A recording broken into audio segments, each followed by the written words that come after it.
আজ স্কুলে students week পালন করা হচ্ছে। স্টুডেন্টসদের এই উইকে প্রত্যেক দিন কিছু কিছু কাজ করতে দেওয়া হয়েছিল। তার মধ্যে আজকে হচ্ছে ছবি আঁকার দিন।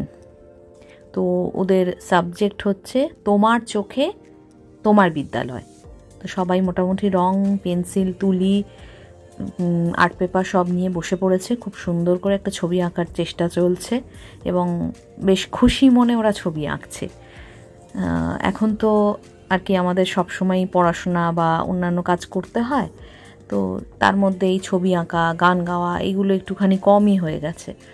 তো আজকে বেশ ওরা প্রচণ্ড মজা করে ব্যাপারটা আর কি ছবি আঁকছে। ছবি আঁকা সবে চলছে, এখন পেন্সিলের কাজ চলছে, এরপরে রং, তুলি সমস্ত কিছু ইউজ হবে। তো দেখা যাক ছবি কীরকম দাঁড়ায়। ছবি আঁকা কমপ্লিট হয়ে গেছে, খুব সুন্দর রঙিন রঙিন কিছু ছবি দেখতে পাচ্ছি। তো আপাতত এই পর্যন্তই। আবার কোনো একটা ভিডিও আমাদের দেখা হবে, তখন আবার কথা হবে। আজকের মতো এইটুকুই। ভিডিওটা ভালো লাগলে সাবস্ক্রাইব করে দেবেন আর কমেন্ট করতে ভুলবেন না।